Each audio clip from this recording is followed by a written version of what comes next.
just there in a bit.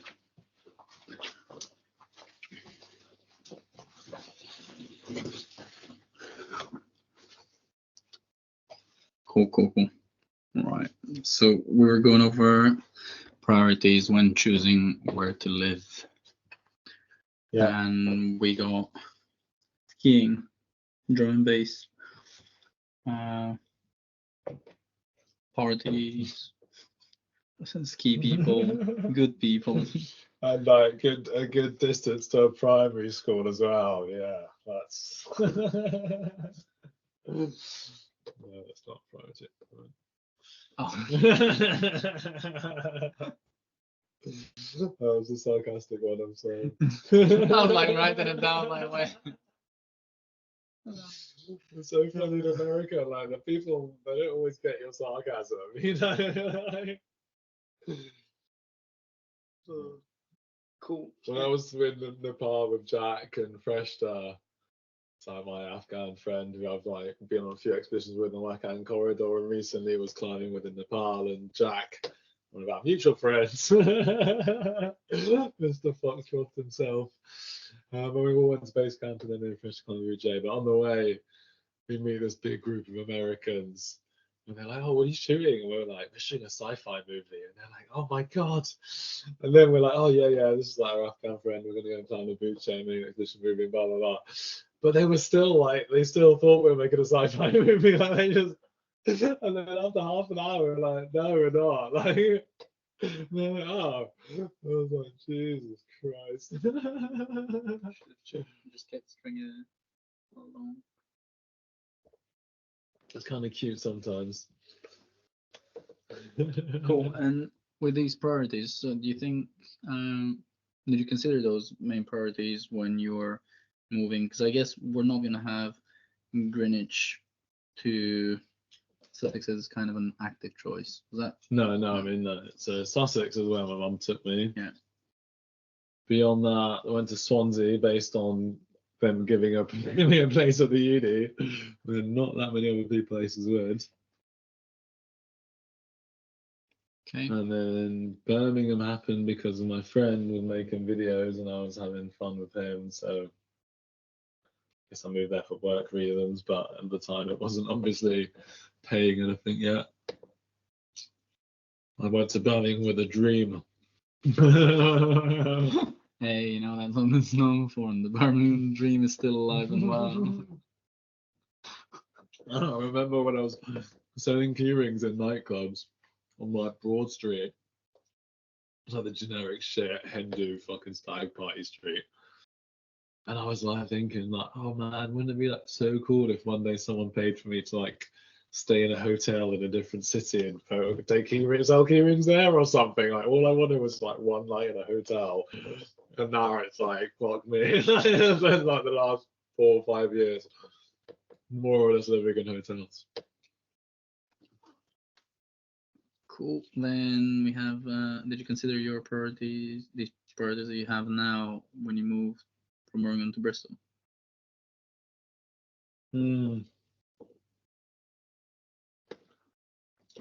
Yeah, I don't know. I felt like my work was changing, so it wasn't so tied to Birmingham anymore.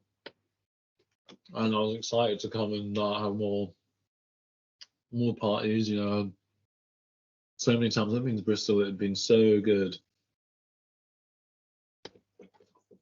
So I was excited to be able to walk from one pub to another pub, past another great pub. Cool. And then we got, in the order we got Kathmandu, was that first? So yeah, I've been going to Kathmandu since, I guess,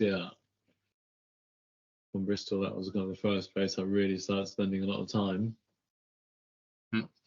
So did you consider your priorities before going there? I mean, initially I was just going there with work, so it was just like, I was getting jobs in the Himalayas, so I was going and always spending some time in Kathmandu, and then the more times I went, the longer I'd stay in Kathmandu, so then I'd be spending, weeks or months even doing stuff in Nepal, which wasn't climbing or living in a base camp.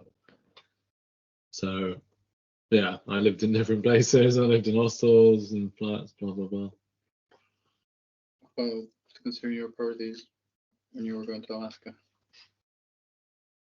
I mean, just to have fun, just to, to live life. Like the first time I went was for work. I was filming a ski trip with this woman, and then it was like for 1 week, and then they're like towards the end, so the second last day or something, I go to this little concert and meet a girl, and then I'm going back with her, and then she gets pulled over. She's shit faced. She gets pulled over by the cops and breathalyzed, gets arrested, and then where's this relevant? They're like, oh yeah, it's like 2 a.m. They're going to impound the dog and the truck. And they're like, do you know anyone who could come and get them? But she was like, just moved to Alaska. She doesn't know anyone.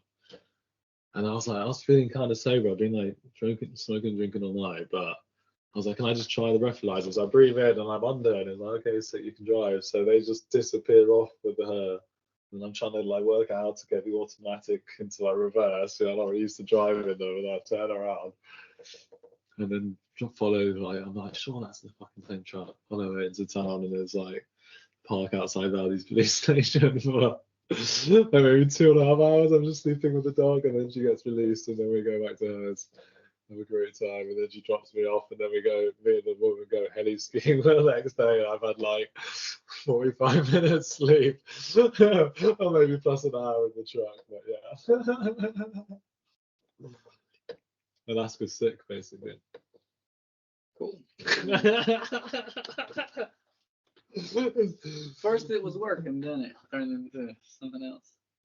Oh man, so basically like with her, I was like living with her, and we were just skiing, going to go skiing, and there nearby there's this like thing called Tailgate Alaska. Read this, Aria. We. And it sounded like everyone seemed a bit scared of it in the town of Valdez.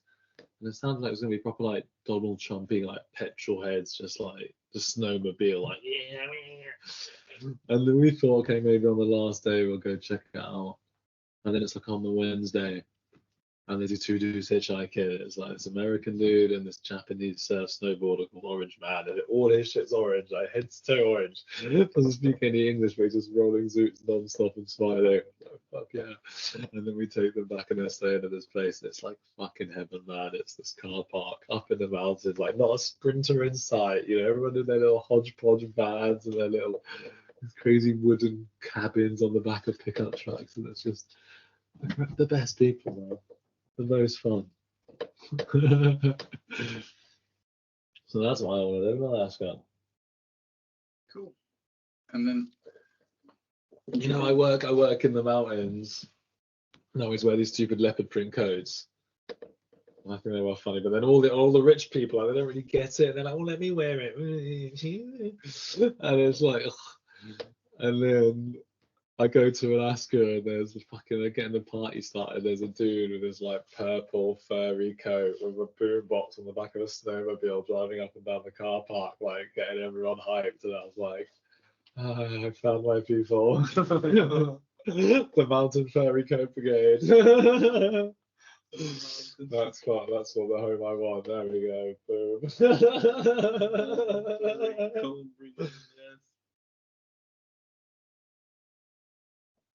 cool. So going to these places, making these, do you think you've made rational decisions?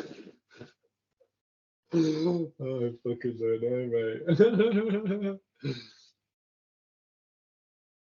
Yeah, I feel like I've taken. I'm pretty happy with where I'm at. It's been a fun old route. It's not a leading question. Yeah. But I don't know. I feel like I just like led by what's the most fun option at every point.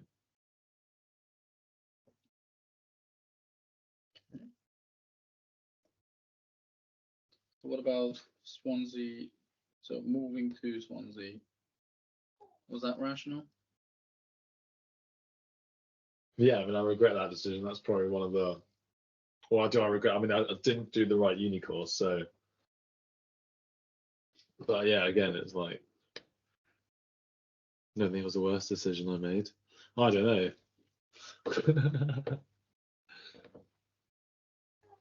What about Swansea to Birmingham? Is that rational? Yeah. In what way? I mean, it was a good opportunity, so I guess I feel like I'm just led by fun. Like, what's the most fun option out of all the things I can do? Actually, yeah, pretty much. Is that rational? Well, if it's well, what do you think is rational?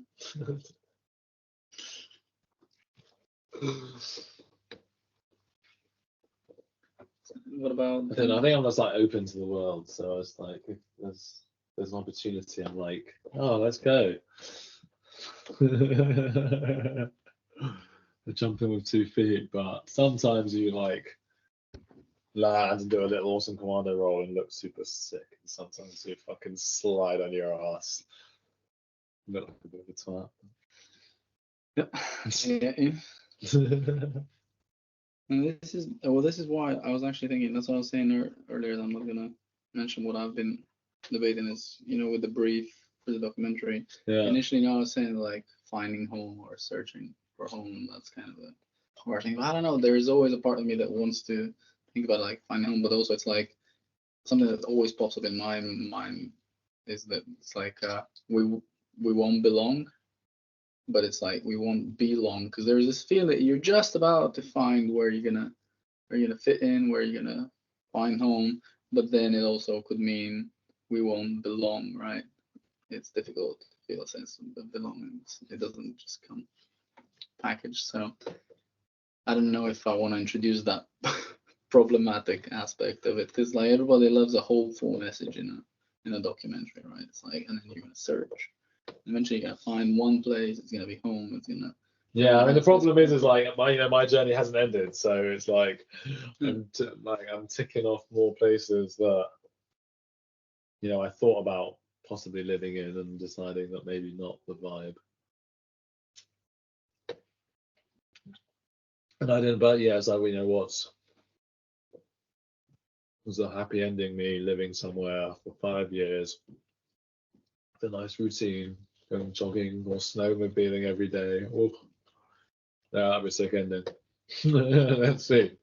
Well, think about it, because what I'm writing about in the PhD, right, is that from talking to the others, it's basically that there is a learning that happens when you go from the one place to the next, and then eventually you start picking up.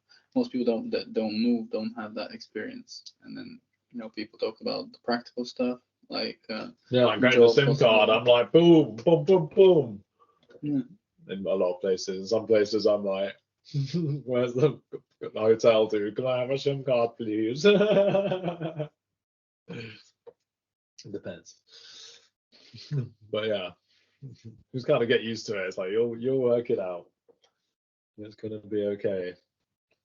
But I think from going through your storyline, we've got some definite great ideas for shots. So what advice would you give me in my quest for finding a home? Oh, I'm the fucking researcher. I'm not supposed to be there. Oh. But do you want it?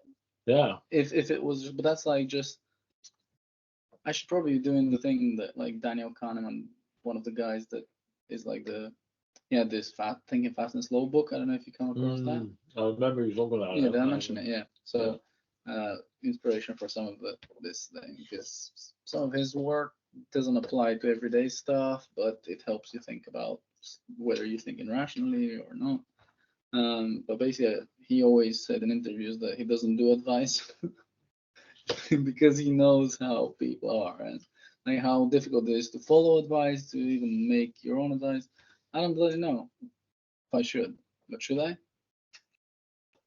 I mean, I think in the video it's like if we're gonna go on a journey, and I guess I'm looking for a home, so was that how are you gonna like help me? Like, Yeah, but am I gonna be the wise old man in that thing? I'm fucking 34, man. Like, I don't want to be the old sage in your hero's journey.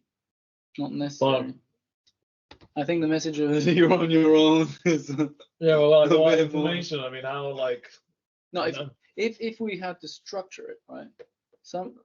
I bet you after you reflect on this, just even summarizing it, we've literally narrowed it down a lot. Just in this, I'll share the notes. But what I'm interested in for the documentary is just those, because you have the visual mind as well. It's just how you describe places.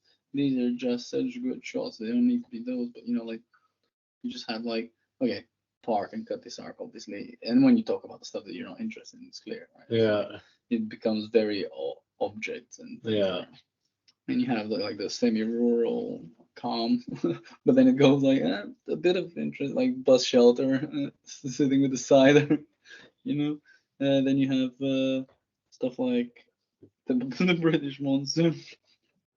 Then you have the big bed, the street art, and you have partying, different kind of people that you've taken shots of that you can use. Meeting that Bristol dude all dressed up in Bristol gear, but he's in Chamonix. Right? It's like how people get like super attached to their place when they move away. That's always a bizarre thing. Oh my god, bro! There was this dude. I'm going to this bar in Chamonix, and I'm with this new friend, this DJ. He lives there. He's called as fuck Magnus, and like my other friend Kate, she lives there as well. She's coming with the dog, so like we've driven. We're ahead of Kate, and we get to this like super little bar in the car park. It's proper low key. And Magnus is chatting to this French dude, and then he goes, "I'll talk to the barman," and I'm sat there, and I'm like, "Yo, man, like, how's it going? What's your name?" And he's like, I can't be bothered to talk English." And I was like, "Oh, okay." And then like Magnus comes and like, "Oh, yeah, Sandro, this is so and so," and I was like, "Yeah, you're right." But then I'm like, "Okay, well, he's introduced me," and then I'm like, "Okay, maybe I'll try again." So I start trying to tell this story about how when I was like in Alaska, the British accent is like premium privilege plus. And then you go to Chamonix and the British accent is like fucking dirt. And I got like 2 words into the story and he was like, "Seriously, bro, I don't give a fuck." And I was like, okay. And then Kate, my mate, turns up and is like, "Oh, Sandra, have you met so and so?" And I was like, "Yeah, we met." But then I was like, "No, I'm just gonna fucking make this to my friends." So the whole evening I was like busting spliffs and like I kept kind of going through the gate the wrong way, but then I like worked out which way it went, and then the next time I came through the right way, and he was like, "Yeah," gave me a fist bump, and I was like, "Fuck yes." Hey, what are we talking about again? No, so the different shots we can use from some of your memories, right? Even if it's stock footage and you recreate it, they're just cool, right? Like you have an eye for that kind of stuff as well. So I mean, like, is the video just going to be me searching for my home, or like how is your PhD going to come into it? How are we going to? Is there any information we need to well, represent? that is it. I've just explored it with other people, but basically, if I summarize it, and I think there is that kind of similar structure to yours as well. When I talk people's priorities, whatever, it tends to be practical, social, and emotional stuff, right? Yeah. It goes from the practical, it's just like work related, just get a job, the cost of living, but also the size of the place. So it's like that tends to be a proxy for like kind of the vibe, smaller or bigger is what's your vibe. Then in the social stuff is like family and friends, just staying close to who you care about, and over time becomes even more important that rather than even your own job or choosing where to live. And then the emotional side, it becomes about like the more you move, the more you develop an okay relationship with yourself because you've moved and seen what's different, what's not. And you start becoming better at knowing your priorities, your likes and dislikes. Yeah. For you, it's the skiing, D&B. So Yeah. that is the structure because like you'd be surprised but no one's done this where they said like, hey, people choose where to live, not because the debate is just like, oh, do they move for jobs or for fun, or they call it the 9 to 5 or the 5 to 9. People just have these dichotomies, and it's like it's a bit more complicated than that. But then some people make it like it's obscure because it's more complicated. It's like, oh, you can't like find a place that meets your needs. It's like, come on. Yeah. There's like 200 countries, however many cities. You're gonna get a close enough match. Yeah. Like you And can't even bring. if the locals are a little bit snooty, there's always those expats are always up for a good time. Yeah, well, it does thing. What are you Even willing in to? Innsbruck, by the end, the last day I went to climbing gym and met also like a big group of expats, and I was like, God damn it! Like, it would have been, they would seem like they would have been fun in the pub. Maybe I should go back to Innsbruck. It's hard to know because I always want to go back to the places I've been. Because Hawaii had the best time. Made so many friends. I was there, for like 2 weeks. But then it's obviously also cool to explore new places. But that's where I think that is the problem with where it doesn't fit the decision making literature, where it's like normally you develop a skill, right? You make the decision many times, you get more reps, you learn how to make it better, right? Yeah. And that way you make it more consistent, you become more rational, I suppose. Yeah. But it does seem to be that so the people that I talked to as well that had moved 9, 8, 10 times, and then they start getting a bit confused. So like, because if you see more, then you're more likely to keep going. Yeah. Keep moving. Yeah. But that's okay. Like we only live in times where the assumption is that being settled is like so advantageous. It has its advantages to have a home because it's safety and you know it and you don't need to think about it because you kind of know where things are, right? But then the growth that you get from moving, you reduce that, right? Like I always find that analogy funny. I don't know if I mentioned it last time, but the animal that's in the water, and then when it finds a good enough spot, it eats its brain and becomes a vegetable. Yeah. We're not exactly like that. I don't think I've become that when I feel at home in Bristol, but especially when you have a job that requires you to go. It's like it's just your work commute is a bit longer. Yeah, it's been like nice. I mean, I've had for a long time my work wasn't in the most exciting places like conservatories in Birmingham. You really got to get creative to make that look good when you're doing like the wedding preparation shit like that. Yeah, but to be honest, that's how I look at it with me as well. Like research-wise, I was interesting, not so interesting subjects and everyday subjects, but I'm really interested to actually go on some expeditions and do some proper field studies as well. But yeah, work in progress after this is finished. That's the thing, like it's not a huge brief, even if there is no storyline, even if it's just a show reel, that'll do as well. Like I'm not like too ambitious about this. It's just I want to, when most people to get a PhD, you just do like basic stuff. To me, it means a lot, so I've just given it, the full attention. I've done the right thing. I've been recording a podcast and everything. So people can't say like, oh, you didn't do like the full. I've fucking had the experience, and then I'm so done with it as well. I just want it to be over. I've been in school 10 years longer than everybody else. Yeah. But did the conversation make you think about anything else before we wrap up that you think is worth mentioning? Yeah, I don't know. No, I think for the time being. Yeah, because I think if you get some footage and some things, and you find that there's stuff to talk about, especially when you travel. Yeah, I mean, like, again. I mean, do you want me to just like, I'm not gonna be. I mean, I could even like try and find footage of the things I love about the different places. I could talk about. I've got loads of footage of partying in Kathmandu, footage from the mountains and partying in the mountains. And then in Alaska, I've got some fun footage. I'd be fucking filmed this glacier, and it'd be like pretty crazy, I guess. Start there, and then we'll. It could be cool. Though.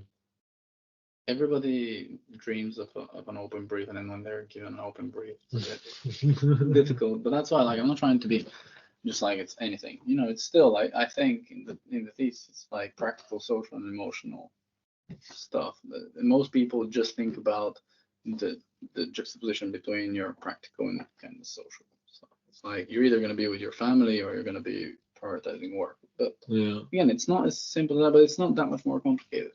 And that pyramid of practical, social, emotional, it's from Maslow. So this is stuff that we've known forever, but just not in this specific area, like geography and locational choice, as we call it. Just for no reason. More urbanistic. But cool. Okay, so we do this again when we get some footage, and we'll see. Yeah, perfect, man. Thanks, man.